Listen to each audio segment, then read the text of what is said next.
최재원 씨하고 안정범 씨 파기환송심 재판이 있었어요. 네, 대법원의 판결이 나고 파기환송 됐을 때 사실 뭐 저는 잘 모르긴 하지만 파기환송심에서 아마 아주 치열하게 좀 싸워 볼 수 있지 않겠나 이런 생각을 했는데 저희 무식의 소치였었죠.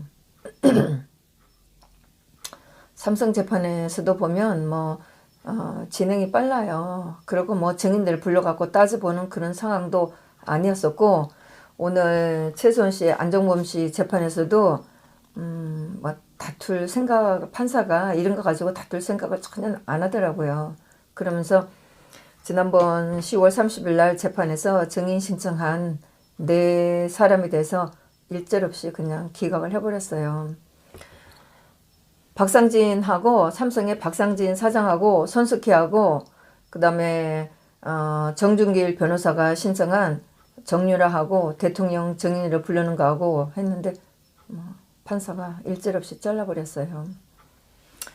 대통령을 증인으로 부른 거는 정준길 변호사가 했는데 물론 당시에 저희들이 좀 놀래기도 하고 뭐 별로 마음에 안 든다고 했는데 저는 뭐 그때 이제 검찰들 들으라고 하는 생각이라고 들으라는 말이라고 생각을 했어요. 당연히 대통령 안 나오시는데 검찰들 들으라고 하는 얘기라고 생각을 했어요. 그래서 당시 정준길 변호사가 대통령하고 최선 씨가 뇌물 뭐 직권남용 이걸 공모했다고 하는데 그에 대한 검찰이 입장도 못했다.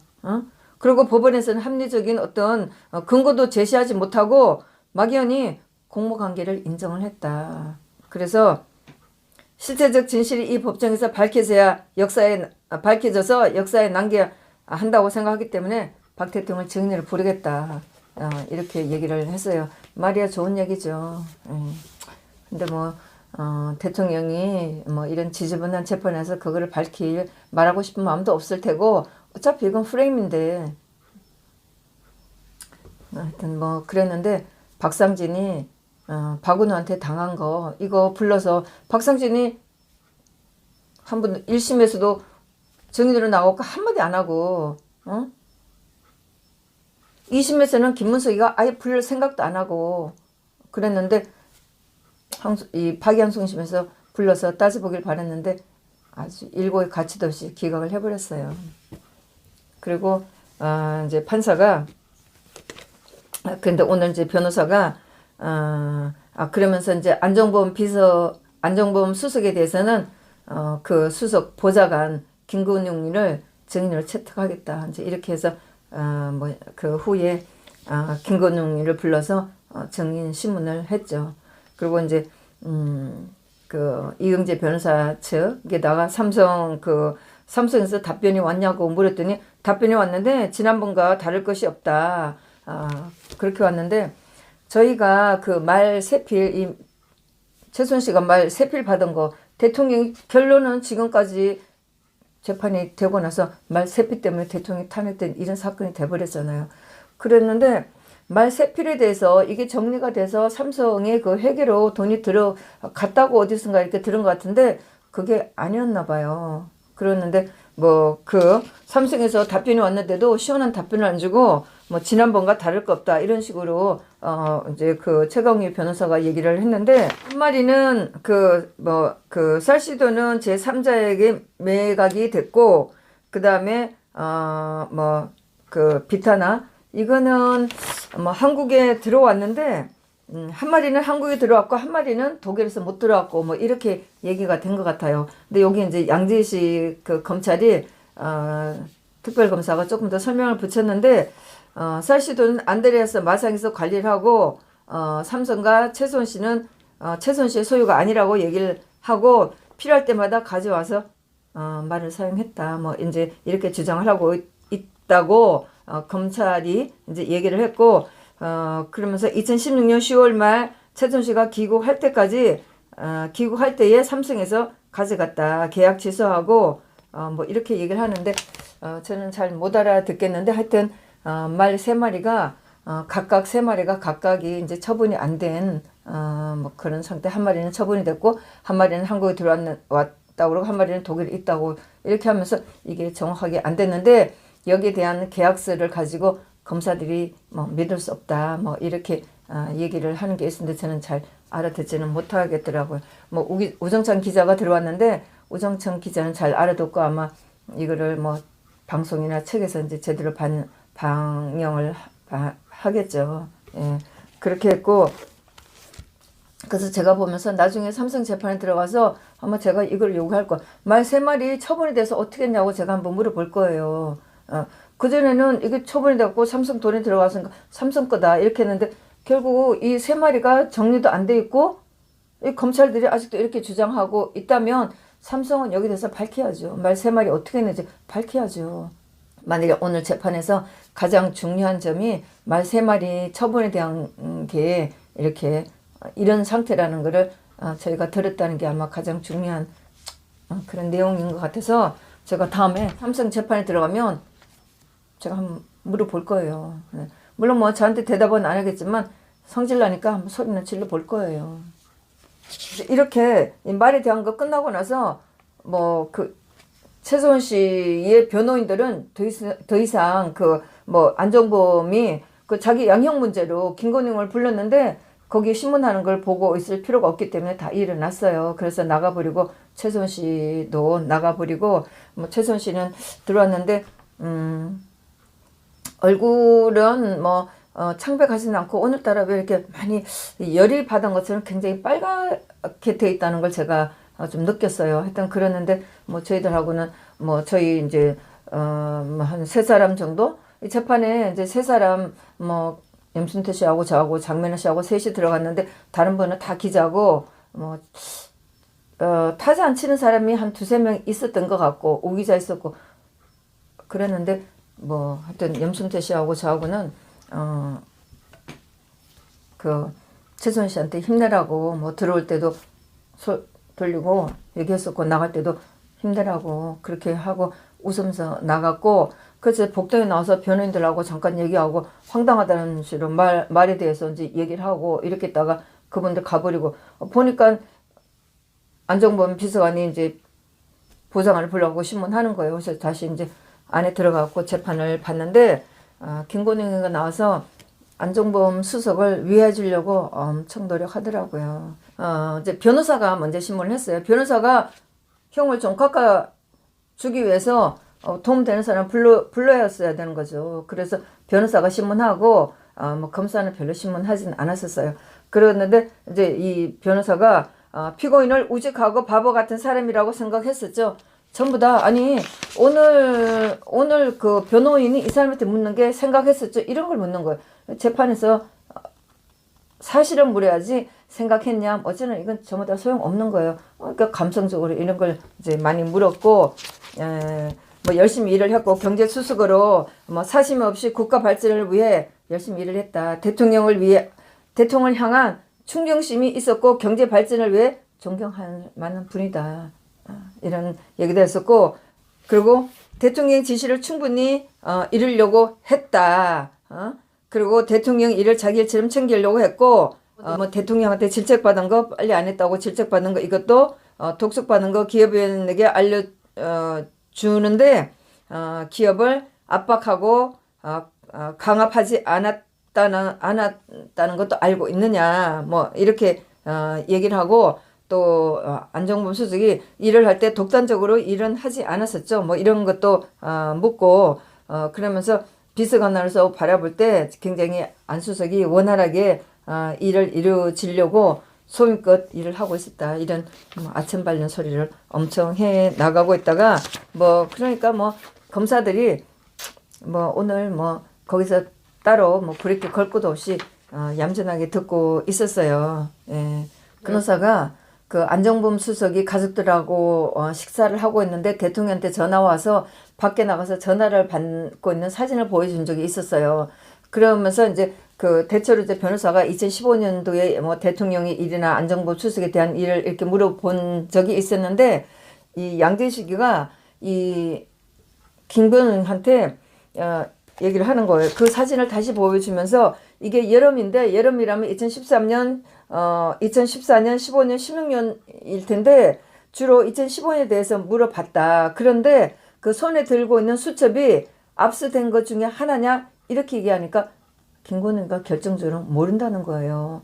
그러는데 김건희가 오늘 나와서 63건의 그 수첩이 사초 같은 그런 자료다 이렇게 얘기를 했는데 63건이나 자기가 안종범 수석하고 같이 일을 하면서 했던 그러면 수첩을 당연히 알아야 되죠. 그러는데 그 63권 수첩 중에 하나죠. 그러니까 모른다고 그러는 거예요. 그러면서 또 양재식이가 또 이런 걸 또 묻는 거예요. 일부는 증인이 보관하고 있다가 검찰에 냈죠. 그러면서 또 그 양재식 특검이 2014년 9월부터 몇 건이 빠져 있다. 그러니까 또 이제 김건희가 뭐 한두 건은 빠져 있는 거를 알고 있다. 그러니까 양재식이가 나머지 수첩이 어디 있는지 아나? 또 물었어요. 근데 모른다. 그러면서 그게 분실됐는지 다른 사람이 가지고 있는지 모르냐? 자기 모르겠다. 이렇게 얘기를 한 거예요.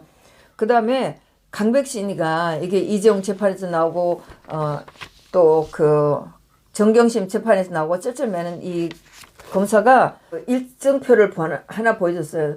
그 칸막이가 다 쳐져 있는 그런 일정표인데 이게 2015년 10월 일정표예요. 그러면서 이런 양식이나 이런 내용 본 적이 있나? 그렇게 하니까 김건희가 우리가 쓰는 게 아니다. 막 전에 휴대폰에 있는 거 같다. 이렇게 얘기하는 거예요.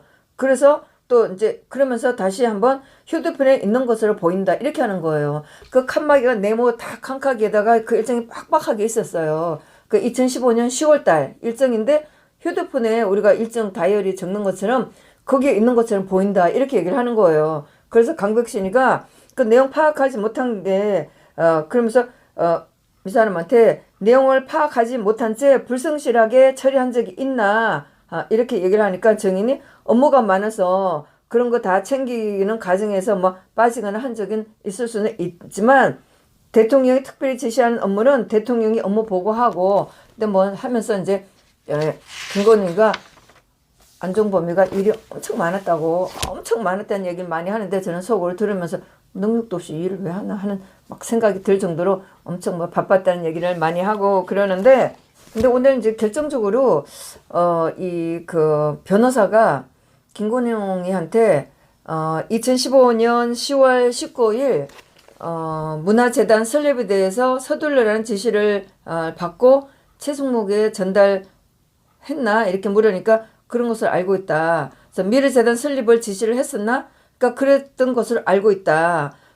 그러면서 재단 설립에 대해 대통령의 언급이 있었고 2015년 10월 말 리크창 방안을 앞두고 설립을 서둘렀나? 뭐 이런 이제 묻는 게 있었고 변호사가 또 이렇게 물었네요.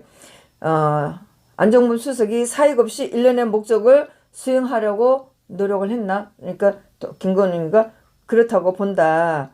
그러면서 또 이제 그 변호사가 재단 설립이 최서원이 개입한 것으로 밝혀졌는데 잘 모르고 묻는 건지 어쩐지 모르는데 어쨌든 2015년도에 그 미르 K 재단 설립을 대통령 서둘러라고 그랬고 2015년 10월 말경에 리커창의 방안을 앞두고 빨리 서둘러라 이런 거를 이제 김건희한테 물으니까 김건희 그렇다고 알고 있다고 이렇게 대답을 했는데 그 나중에 오종찬 기자가 하는 얘기가 2015년 10월 19일이라면 이게 있을 수가 없다. 왜냐하면 대통령께서 미국을 순방을 하고 18일 돌아오셨는데 그 다음날 이거를 이렇게 지시할 리가 없다. 이제 이렇게 얘기를 하는데 제가 대통령의 순방에 대해서 한번 다 찾아봤어요. 그랬더니 오 기자 얘기대로 2015년 10월 13일부터 18일까지 대통령이 미국을 방문을 했어요. 예.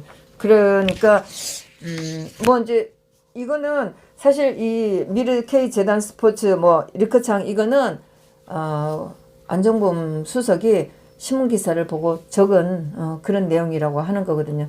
그런데 오늘 결정적으로 변호사가 좀 잘못 묻고 김건희가 나와서 안 수석을 열심히 옹호를 한다고 했지만 이런 시차적인 실수를 하게 된 것이 검찰들이 이걸 어떻게 할지는 모르겠는데 뭐 이게 그렇다고 최순실이나 대통령한테 뒤집어 신죄를 뭐 얼마나 벗겨주겠어요. 아니면 뭐 이렇게 밝혀진다고 한들 뭐 검찰들이 이걸 가지고 어떻게 하는지 모르지만 검찰들은 어차피 뭐 안종범하고 그 전에 얘기할 때 뭐 플리바겐했다는 느낌을 많이 줬기 때문에 안종범이 이렇게 거짓말하고 있다는 거를 알아도 뭐 어떡하겠어요.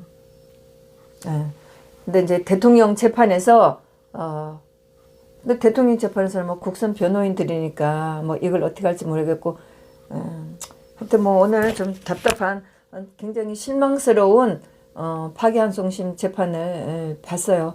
1월 뭐 22일 날 결심을 한다고 하니까 밝혀진 게 한 개도 없이 아니 형식적으로 이걸 왜 하는지 모르겠어요. 밝혀진 게 아무것도 없는 거예요.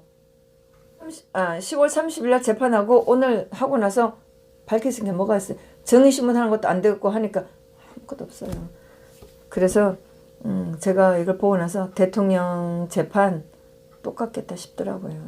거기다 국선 변호인이니까 뭐가 되겠어요. 똑같이 한두 번 하고 그대로 끝날 걸 생각하니까 오늘 정말 너무너무 가슴이 막막해지는 거예요.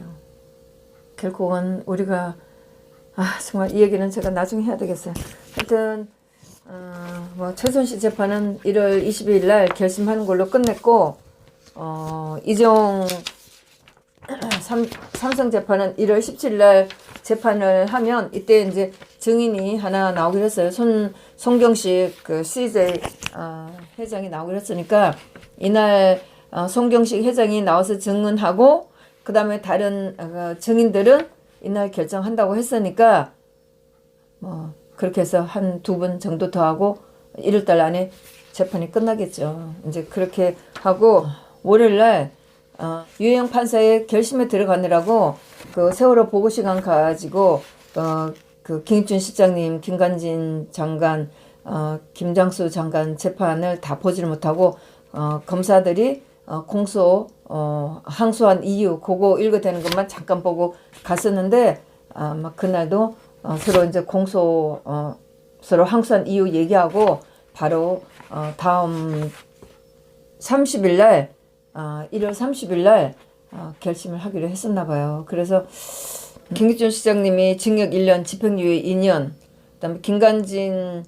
김장수 장관은 무죄를 받았어요. 그래서 뭐 그렇게 걱정은 안 되는데 그래도 이 미친 정부가 어떻게 할지는 끝까지 두고 봐야죠. 항소심에서 조영칠이나 김문석처럼 엉터리로 때리는 악질들도 많아요. 그래서 끝까지 이 재판을 봐야 돼요. 예. 그래서 뭐 이렇게 저렇게 우리가 가슴이 아프던 어쨌든 재판들은 거의 다 끝나가네요. 하여튼 내년 1월 달에 재판들이 이렇게 되고 2월 달 이렇게 되고 대통령 재판도 1월 달 2월 달 되고 3월 달 정도 되면 거의 다 끝날 것 같네요. 사실 정말 우리 생에 이런 거를 처음 당하게 봤기 때문에 이거를 어떻게 할지를 모르겠어요. 정말 지금까지도 하루하루 편할 날이 없었고 내년에도 정말 하루하루 편할 날이 없을 것 같다는 생각이 듭니다. 네. 그러기도 했는데 또 제가 환경부 오늘 3시에 환경부 장관 그 재판이 있는 게 있었는데 그거를 제가 깜빡하고 가보질 않았는데 나중에 기사를 봤더니 참 끔찍하다는 생각이 들더라고요. 결국은 환경부 장관 그 박 대통령 시절에 있던 사람들 다 내쫓고 문재인 패거리들 집어넣기란 거 검찰에 쩔쩔매고 있는 것처럼 환경부 장관이 이 사람들 내쫓고 문재인 패거리를 끼워 넣으려고 했다는 증거가 없다는 거예요. 정확한 증거가 없다는 거예요. 너무나 한심하죠. 최소한 씨가 누구 인선한 거, 사람 얘기한 거 그거마저도 직권남용했다, 국정농단 했다 이렇게 하면서 너무나 명백한 거 거기는 직원들이 결국은 우리 쫓아내려고 한다 이런 거를 다 들었는데도 불구하고 그리고 청와대 문건 보낸 게 다 있는데도 불구하고 근거가 없다. 이런 식으로 몰고 가는 거예요. 뭐 여기서도 개판, 대통령 재판에서도 개판, 이런 상황이에요. 네. 하여튼 우리가 그럼에도 불구하고 우리가 용기를 잃지 않고 정신 바짝 차리고 갈 수밖에 없는 거죠. 네. 내일은 정경심의 재판, 사무소 위조한 거는 첫 재판이 열리는 거고, 그 다음에 펀드 관련으로는 준비 기일이에요. 그게 내일 10시에 417호 대법정에 서 있는데, 제가 지난번에 송인건 그 판사가 진보라는 그 판사가 417호에서 한다는 얘기를 듣고 정말 그때도 기가 막히더라고요. 좌파들 많이 와서 보라고 법정도 큰 법정 알아서 해주는 거예요. 참 너무나 어처구니 없죠. 네. 그래서 제가 뭐 큰 법정이기 하니까 아마 좌파들이 많이 와도 뭐 들어갈 자리는 있겠죠. 뭐 재판 내용이 뭐 개처럼 되더라도 별로 기록하고 싶은 마음도 없어요. 다만 하는 꼬라지들을 보는 것 뿐이죠. 재판 내용 제가 법적으로 알고 싶은 마음도 없고, 알아봤자 우리한테 도움될 한 개도 없어요. 다만 판사가 어떤 식으로 하나 그것만 제가 여기 볼 거죠. 하여튼 서로 용기 잃지 않고 화이팅! 감사합니다.